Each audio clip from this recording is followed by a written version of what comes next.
প্রশ্ন হচ্ছে যে এটা কি নতুন? জাহেদ ভাইটা হওয়ার কারণে হয়তো আমরা জানছি। আনিস ভাই আজকে বললেন বলে জানলাম। বাংলাদেশ থেকে যারা ওখানে পড়তে যান অথবা চিকিৎসার জন্য যান, ইভেন ট্রানজিটে যারা যান, এই ধরনের অভদ্র আচরণ তারা দিল্লি এয়ারপোর্টে অনেক কন্টিনিউয়াস বেসিসে তারা কন্টিনিউয়াসলি ফেস করেন। ইভেন আপনি দেখবেন গত কয়দিন আগে একটা ভিডিও দেখলাম যে একজন হাসপাতালে ডাক্তার, নার্স সবাই মিলে ঝিলে আমাদের একজন রোগীকে মারছে, কারণ তার আত্মীয় স্বজন ওই ওষুধের ব্যাখ্যা চাচ্ছে অথবা ইংলিশ হয়তো ভালোভাবে বলতে পারতেছে না, কমিউনিকেশনে গ্যাপ হয়েছে, মারধর করতেছে। তো এখন প্রশ্ন হচ্ছে যে এই আচরণটা ভারতের পক্ষ থেকে খুব চলমান। এখন প্রশ্ন হচ্ছে যে আপনি বলতে পারেন এখন হয়তো এত ইন্ডিয়া ফ্রেন্ডলি গভর্নমেন্ট নাই, অথবা গত 18 মাস থেকে নাই, তার আগে কি হয়নি? তার আগেও তো হয়েছে।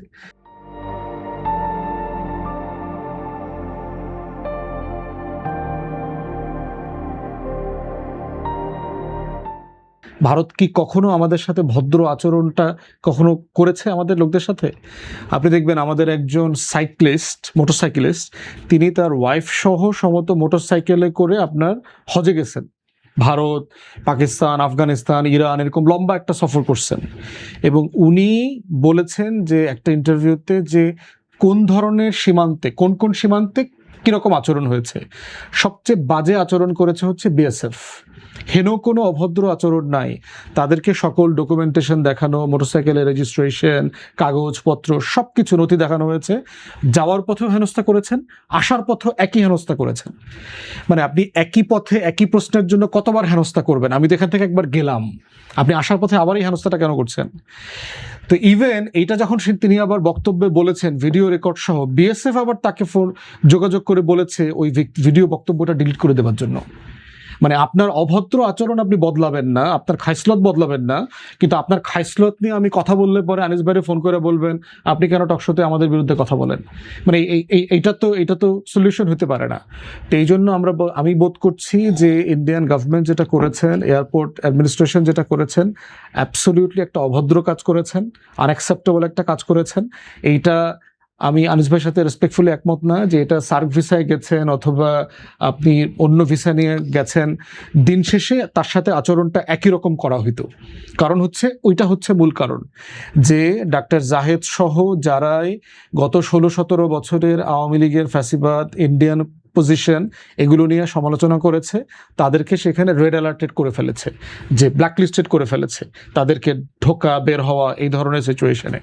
এখন প্রশ্ন হচ্ছে হাইকমিশনার যিনি আমাদের, তিনি কিন্তু বলেছেন যে আমরা ওনার আগমন উপলক্ষে যেই সেকশনকে ফরেন মিনিস্ট্রিতে ইন্ডিয়াতে জানানো দরকার তার সাথে পার্সোনালি আমি ফোনে ওনাকে জানিয়েছি যে আমাদের অ্যাডভাইজার আসবেন আপনার কনফারেন্সে, চিফ গেস্ট আমাদের তরফ থেকে ডেলিগেশন লিড করবেন, এবং উনি এই কটার সময় এইভাবে আসতেছেন।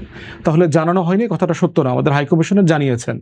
জানানোর পরে তাহলে ওনারা এটা কমিউনিকেট করলো না কেন ইন্ডিয়ান অ্যাডমিনিস্ট্রেশনের কাছে, এয়ারপোর্ট অ্যাডমিনিস্ট্রেশনের কাছে কেন করলো না?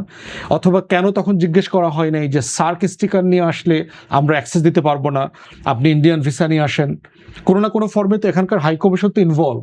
বাংলাদেশ থেকে ইন্ডিয়ান একটা প্রোগ্রাম, ইন্ডিয়ান ওশান রিম কনফারেন্স, যেটা আমেরিকার আইপিএস এর কাউন্টারিং করবার জন্য ইন্ডিয়ান ওশানের মানে জমিদারি দখলের জন্য করেছে ভারত। এখন আপনার প্রোগ্রামে আপনি দাওয়াত দিয়েছেন, হাইকমিশন জানে না কোন দেশ থেকে কারা কারা মেহমান যাবে? অফকোর্স আমার এখানে লোকাল ইন্ডিয়ান হাইকমিশন জানে, তাহলে ইন্ডিয়ান হাইকমিশন কেন এটা কমিউনিকেট করলো না?